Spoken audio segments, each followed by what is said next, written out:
खास मेहमान इस वक्त हमारे साथ है, तारुफ आपका करा देते हैं, फिर चर्चा की शुरुआत करते हैं। Doctor Nikul Patel, spokes person Congress, इस वक्त हमारे साथ जुड़ गए हैं। आलोक वत्स साहब, लीडर बीजेपी, हमारे साथ चर्चा में शामिल हो गए हैं। निरंजन पॉडर साहब, पॉलिटिकल एनालिस्ट, इस वक्त हमारे साथ जुड़ गए हैं। और अनुज अग्रवाल, सीनियर जर्नलिस्ट, चर्चा में शामिल हो गए। खैर मकदम है आपका। निरंजन पॉडर साहब, क्योंकि कांग्रेस मुसलसल दावे कर रही है कि अमेठी पारंपरिक सीट है जिस तरह से, और राहुल गांधी वहां से उतर सकते हैं, क्या लगता है स्मृति ईरानी जो पूरी ताकत झोंक रही है, एंटी इनकम्बेंसी का फैक्टर उनके लिए है, क्या राहुल गांधी को फायदा पहुंच सकता है? किस बेसिस पर ये जो फैसला है ये कांग्रेस पार्टी लेने की कोशिश कर रही है? देखिए इरम जी, ऐसा है कि कांग्रेस का जो वॉर रूम है या कांग्रेस के जो नीति निर्धारित लोग हैं वो अब क्या सोचते हैं मुझे इस चीज का पता नहीं, लेकिन जिस तरीके से आपने देखा है कि पिछले लोकसभा चुनावों के अंदर जो कांग्रेस ने जो गलती की थी, मेरे हिसाब से अगर दोबारा से कांग्रेस अगर अमेठी से राहुल गांधी जी को उतारती है तो मेरे हिसाब से कहीं ना कहीं एक आप ये समझ लीजिए, इको आ रहा है थोड़ा सा, इरम जी ठीक करवाइए। जी जी बोलते हैं। मेरे हिसाब से कांग्रेस कहीं ना कहीं एक बड़ी त्रुटि करेगी, क्योंकि लगातार उत्तरोत्तर अगर अमेठी के अंदर दोबारा से राहुल गांधी जी मान लीजिए पराजित होते हैं तो कहीं ना कहीं जिस तरीके से कांग्रेस पार्टी राहुल गांधी जी को अपना शीर्ष नेता प्रोजेक्ट करती है, यानी वो भले वो किसी पद पे नहीं हो, लेकिन आज की तारीख में जो कांग्रेस के तमाम निर्णय देखे जा रहे हैं वो सारे के सारे उसके अंदर ऐसा लग रहा है कि राहुल गांधी जी और राहुल गांधी जी की टीम सारे निर्णय ले रही है। तो ऐसी स्थिति के अंदर मेरे हिसाब से कांग्रेस का कार्यकर्ता, कांग्रेस का जो एक जिसको कहते हैं मोरल, उसके अंदर कहीं ना कहीं थोड़ा सा गिरावट आएगा अगर वहां पराजित होते हैं। पराजित होने की बात इसलिए कह रहा हूं ईरम जी, आपकी जानकारी के लिए मैं बता दूं, लगभग 1.5 महीने पहले मैंने अमेठी का दौरा किया था और मैं 2 दिन वहां पे रहा और जनता के बीच में मैं गया था और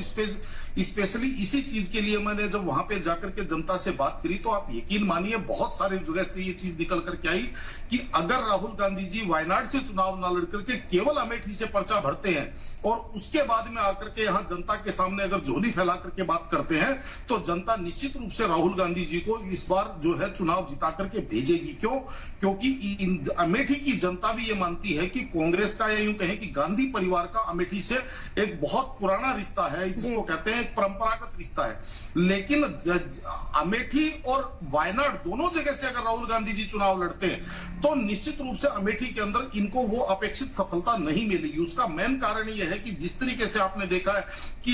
स्मृति ईरानी जी लगातार अमेठी के साथ पिछले 5 साल से कनेक्ट रही हैं और वहां पे लगातार उनके निरंतर वहां दौरे भी रहे हैं और वहां के लोगों के साथ दिल्ली रह करके उसके बावजूद वो वहां लोगों के से संपर्क बना के रही हैं। और उसके अलावा जैसे अब उन्होंने वहां पे अपना घर भी बना लिया और अभी आपने देखा होगा कितना धूम धड़ाके से उन्होंने अपने घर का गृह प्रवेश किया। पूरी अमेठी के अंदर लगभग उस दिन आप ये समझ लीजिए हजारों लोग उनके गृह प्रवेश के अंदर लोग आए। तो जिस तरीके से उन्होंने वहां कनेक्ट बनाया है, कहीं ना कहीं आज ये समझ लीजिए गांधी परिवार के समकक्ष उन्होंने अपना एक वर्चस्व बनाने का प्रयास किया है। और अगर ऐसे में राहुल जी, पहली बात तो अगर अमेठी से पर्चा भरते हैं तो इनके पास जितना समय रहेगा चुनाव के अंदर लोगों को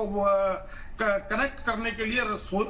स्मृति ईरानी जी पिछले लगभग 1.5 महीने से वहां पे लगातार पसीना बहाती हुई दिख रही है, वहां पे लोगों के साथ जुड़ती हुई दिख रही है। इसलिए मेरा यह मानना है कि अगर कांग्रेस राहुल जी को अगर अमेठी से चुनाव लड़ाता है तो कहीं ना कहीं मेरे हिसाब से राहुल गांधी जी का जो वर्चस्व है उसको खर्च करने की बात होगी। रही बात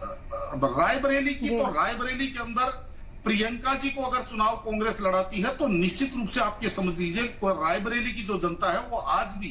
कांग्रेस के साथ, या यूं कहें कि गांधी परिवार के साथ कंधे से कंधा मिलाकर के खड़ी हुई है। ये देखने वाली बात है कि भारतीय जनता पार्टी वहां पे उनका घेराव कैसे करती है। सुनने में आ रहा है कि भारतीय जनता पार्टी ने भी अपनी टिकट इसीलिए वहां पे होल्ड पे रखी हुई है कि पहले वो ये देखना चाहते हैं कि भाई कांग्रेस किसको उतारती है। अगर कांग्रेस गांधी परिवार से उतारती है तो भारतीय जनता पार्टी की जो एक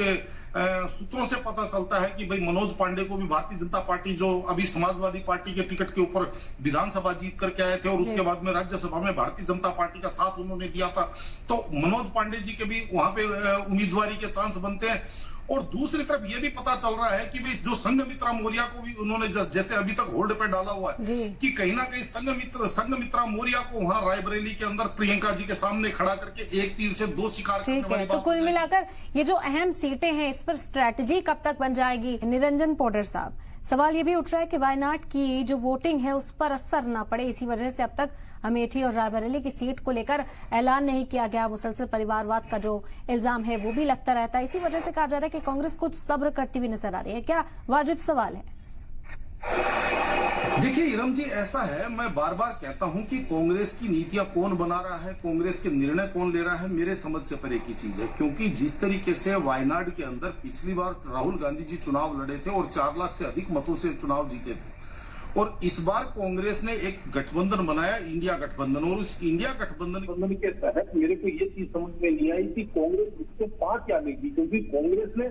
जितना कांग्रेस हो चुकी है इंडिया गठबंधन के सेक्टर के अंदर, चाहे उत्तर प्रदेश की बात करें, चाहे आप केरला की बात करें,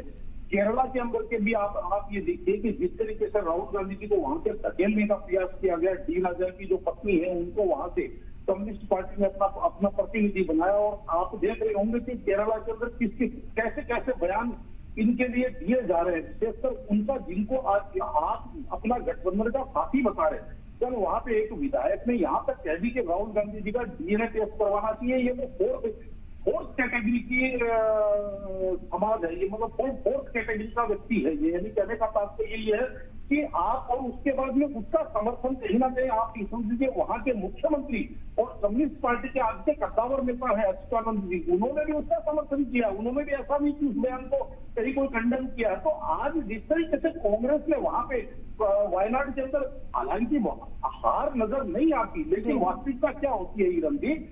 कि चुनाव लड़ना, मुझे एक बात बताइए कि प्रधानमंत्री नरेंद्र मोदी जी, अगर मैं बात करूं गुजरात की 26 सीटों के ऊपर, तो कहीं से भी चुनाव लड़ करके और बिल्कुल सुरक्षित चुनाव जीत करके आ सकते हैं, लेकिन इनको बनारस आने की क्या आवश्यकता पड़ी? क्योंकि ऐसा नहीं होता है कि चुनाव केवल आप अपनी सीट की सुरक्षा के लिए लड़े। अगर आप एक राजनीतिक पार्टी के सर्वे सर्वा है, अगर वर्चस्व आप उसके अगर आप शीर्ष नेता है, तो आप जिस सीट से चुनाव लड़ते हैं उसका जो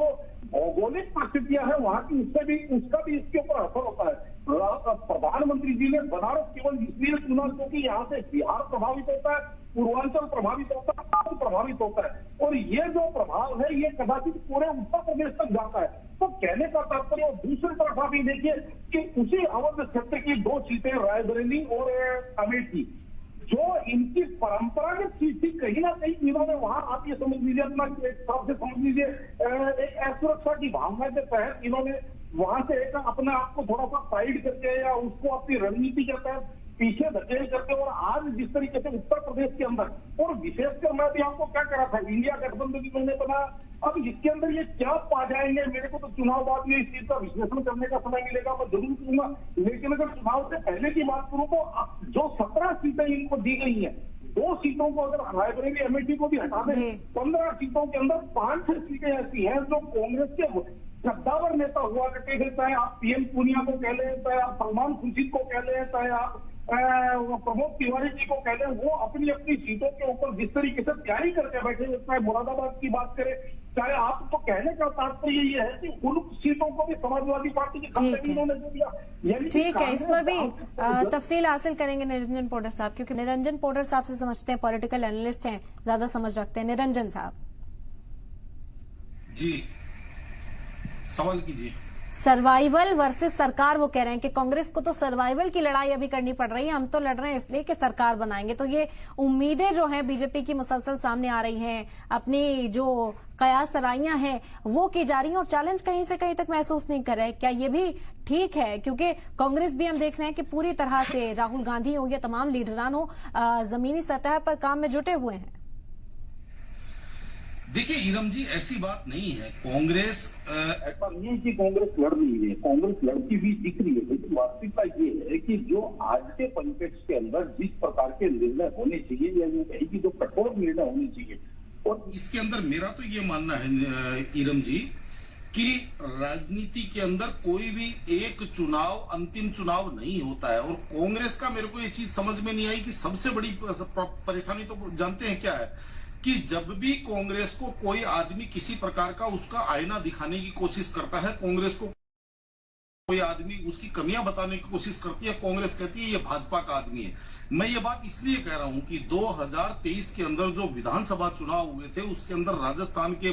चुनावों के ऊपर लगातार रोज मैं डिबेट करता था। रोज आप ये समझ लीजिए तमाम चैनलों के ऊपर बैठ करके मैं ये बातें कहता था कि आपने जो नारा दे दिया कि इस बार राज नहीं रिवाज बदलेगा, लेकिन ये वास्तव में धरातल पे होता हुआ नहीं दिख रहा। आपका कहां कहां आपकी कमियां रह रही हैं, लेकिन किसी ने उस बात को नहीं सुनी। उल्टा जो कांग्रेस की तरफ से प्रवक्ता आते थे वो उल्टा हमारे ऊपर व्यक्तिगत रूप से फायर हो जाते थे। आज भी कदाचित स्थिति ऐसी है। और जो अभी कह रहे थे कि भाई हम ये सर्वाइवल के लिए लड़ रहे हैं और हम सरकार के लिए लड़ रहे हैं। देखिए ईरम जी, आप भी स्पष्ट तौर पे देख रहे हैं कि अगर मैं बात करूं उत्तर प्रदेश की, या मैं बात करूं राजस्थान की, या बात करूं मध्य प्रदेश की, तो आप देखेंगे कि वहां पे भी चुनाव के अंदर एक साफ फर्क नजर आ रहा है कि भारतीय जनता पार्टी का प्रत्याशी एज ए पार्टी चुनाव लड़ रहा है, लेकिन कांग्रेस का प्रत्याशी एज ए प्रत्याशी चुनाव लड़ रहा है। वहां ना उसको कोई प्रदेश की जो टीम है उसका कोई विशेष सपोर्ट मिल रहा है, ना उसको केंद्रीय टीम का कोई सपोर्ट मिल रहा है, यानी कि टिकटें बांट दी गई है। लेकिन फिर भी जो भारतीय जनता पार्टी ने नारा दिया, मुझे ये भी कहने में कोई संकोच नहीं कि जो भारतीय जनता पार्टी ने नारा दिया 400 पार, और ये जो मोमेंटम सा बनाया और जिस तरीके से अपने जो सारा का सारा एक माहौल बनाया, कहीं ना कहीं इन्होंने, आप ये समझ लीजिए, हमारे यहाँ कहा जाता है कि मकड़ी अपनी सुरक्षा के लिए जाला बनाती है, लेकिन कई बार जाला इतना गहरा बना देती कि उसी जाले में फंस करके अपने प्राण त्याग देती है। और इसी का परिणाम आपने देखा होगा कि जब पहले फेज की जो 19 तारीख को वोटिंग हुई है 102 सीटों के अंदर, उसके अंदर जो मत प्रतिशत है वो आप ये समझ लीजिए 8% से लेकर के 20% तक डिप हो गया। तो उसका भी कारण भारतीय जनता पार्टी को ये चीज समझनी चाहिए कि जो इनका जो एटमॉस्फेयर था, लोगों को ऐसे लगने लग गया कि भारतीय जनता पार्टी की तो 400 पार हो रही है, हमें वोट देने के लिए जाने की क्या जरूरत है। तो कहीं ना कहीं आप ये समझ लीजिए उसी चीज को लेकर के आज विपक्ष जो है उसके अंदर एक ऊर्जा आ गई, उनको ये विपक्ष को ये लगने लग गया कि भाई कहीं ना कहीं हम चुनाव निकाल सकते हैं, और भारतीय जनता पार्टी दबाव में आ गई। उसी का परिणाम आप देख रहे होंगे कि जिस तरीके से पिछले 4 दिन से प्रधानमंत्री जी का, चाहे मंगलसूत्र की बात करें, चाहे जो हिंदू मुसलमान के ऊपर जो बयान आ रहे हैं, तो जिस तरीके से अभी इनका चुनाव प्रचार की जो स्ट्रेटजी चेंज हुई है भारतीय जनता पार्टी की, कहीं ना कहीं भारतीय जनता पार्टी आज अपने आप को दबाव में महसूस कर रही है। लेकिन हाँ, इसके अंदर कांग्रेस एज ए पार्टी, इनकी जो नीतियां और रणनीतियां हैं उनसे मैं बिल्कुल इत्तेफाक नहीं रखता, मैं उनसे बिल्कुल सहमत नहीं हूं। क्योंकि जिस तरीके से चुनाव लड़ना चाहिए, और जैसे मैंने आपको आरंभ में बोला कि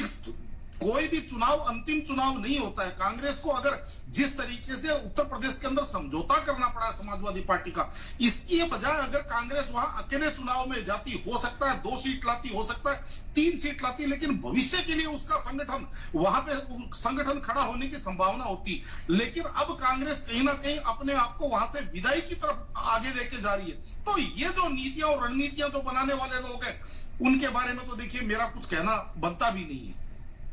ठीक है। बहुत शुक्रिया आप लोगों का, आपने अपना कीमती वक्त निकाला, चर्चा में आप हमारे साथ शामिल हुए।